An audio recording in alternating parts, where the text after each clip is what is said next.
wabarakatuh. Perkenalkan, saya Citri Kulpa dan rekan saya Mela Ratu Dewi. Baiklah, di sini kami akan mempresentasikan hasil diskusi kami tentang an evaluation of expected value and expected value variance criteria in achieving risk efficiency in core selection. Next. Selanjutnya itu latar belakang. Nah, pengambilan keputusan pertanian ini selalu mengundang ketidakpastian. Sejak Henry tahun 1952, literatur ekonomi pertanian telah mendiskusikan bagaimana risiko mempengaruhi keputusan produksi. Red dan Theo mempertanyakan generalisasi karena adanya kondisi yang dapat menyamarkan peran risiko. Yang pertama itu banyaknya batasan yang secara tidak langsung mendorong diversifikasi, dan kedua adanya aktivitas dengan limbah hasil yang sangat dominan. Tujuan penelitian ini adalah menentukan kapan kriteria IR cukup dan apakah analisis stochastik yang kompleks lebih dari V benar-benar diperlukan. Next, di mana kerangka analitis ini menggunakan 3 prosedur analisis. Pertama yaitu maksimisasi expected utility secara langsung sebagai benchmark. Yang kedua itu ada kriteria expected return yang melalui linear programming yang hanya memaksimumkan nilai harapan tanpa mempertimbangkan varian sama sekali. Yang ketiga itu kriteria min P melalui quadratic programming yang meminimumkan rasio country equivalent, yaitu pendapatan pasti yang menghasilkan utilitas yang setara sehingga in part terhadap transformasi linear fungsi utilitas. Next. Kelas selanjutnya itu kita bakal melihat dari konteks empiris. Nah, di konteks empiris ini kita lihat ada 600 total lahan pertanian dan juga ada 100 kapasitas irigasi, 660 alternatif penut, dan juga ada batas rotasi 2/3 lahan untuk legum. Nah, di sini juga ada 9 aktivitas produksi dengan data harga dan hasil 1975 sampai 1982. Nah, di sini 9 aktivitas produksi itu bisa berupa gandum, oat, dan juga kedelai, jagung, dan lain sebagainya. Selanjutnya itu ada varian situasi yang diuji. Nah, di sini ada 9 hal yang kita uji. Kita lihat di sana ada 1A, 1B, 2A, 2B, dan 3A, 3B, dan juga 4A, 4B. Nah, selanjutnya itu kita lihat menampilkan statistik deskriptif di sini. Nah, kalau misalkan dilihat di tabel, rata-rata yang paling tinggi itu pada kacang tanah irigasi 501,51 dolar, dan diiringi dengan kacang tanah non irigasi sebesar 411,75 dolar. Nah, kalau misalkan kita dilihat di kolom sweetness ini kita lihat ada positif dan negatifnya.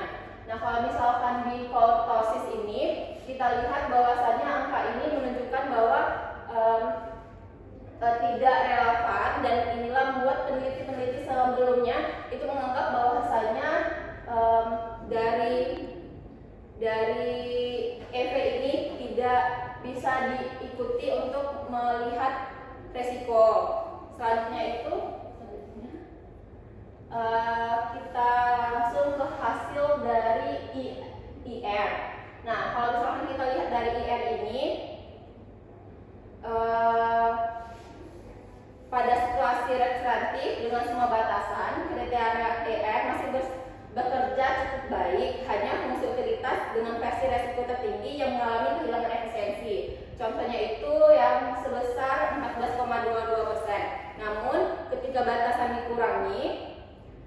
aktivitas min dominan dihilangkan seperti yang tadi kacang tanah irigasi dan kacang tanah non irigasi, indeksnya akan turun hingga ke 0,63. Nah, pada situasi 2B untuk afirmasi resiko tinggi. Nah, selanjutnya itu pada kacang tanah yang dominan tetap ada, namun pilihan diversifikasinya itu sangat terbatas.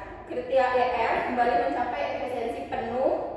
Kalau kita lihat di tabel ini, kriteria IR kembali mencapai efisiensi penuh. Ini menunjukkan bahwasanya IR sangat bergantung pada karakteristik situasi yang dihadapi. Next.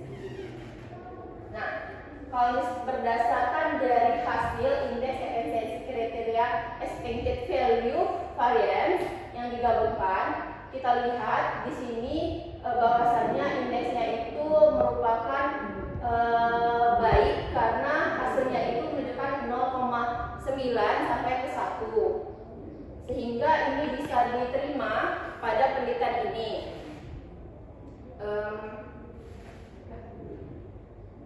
Ya, skip dulu.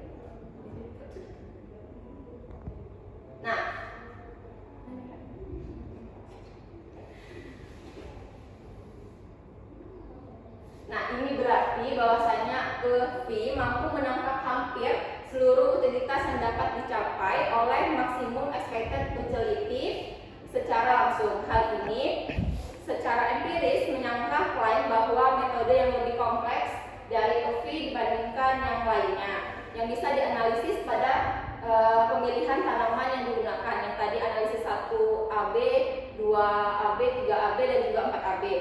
Next.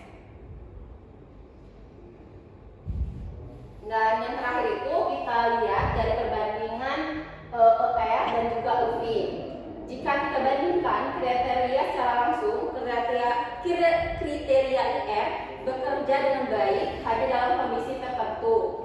Ketika batasan banyak atau ketika ada aktivitas yang sangat dominan, contohnya saat ada aktivitas yang sangat dominan tadi. Namun performanya menurun signifikan pada saat kondisi tersebut tidak terpenuhi atau kondisi yang dominan tadi hilang. Sementara pada kriteria UF secara konsisten unggul ketika yang dominan tadi hilang, sehingga ini menjawab pertanyaan peneliti bahwasanya metode stokastik yang lebih canggih seperti stokastik dominans atau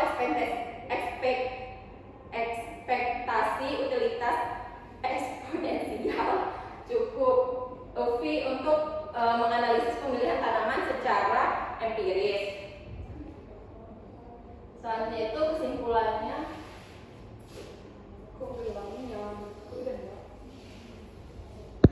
Baiklah, setelah dari penjelasan tadi, di sini dapat disimpulkan dan diaplikasikan. Satu yang pertama itu ada kriteria IR terbatas situasional. Yang pertama kehilangan efisiensi stokastik relatif terjadi ketika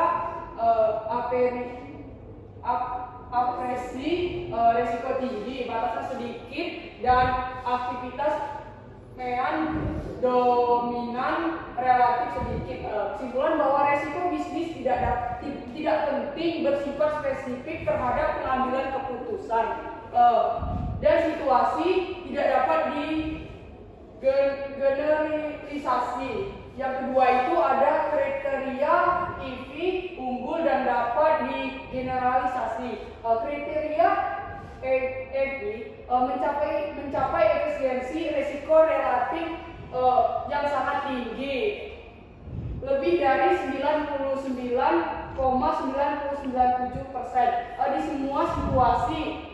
Kesimpulan ini dapat generalisasikan sepanjang distribusi imbal hasil empiris tanaman lain serupa yang dianalisis.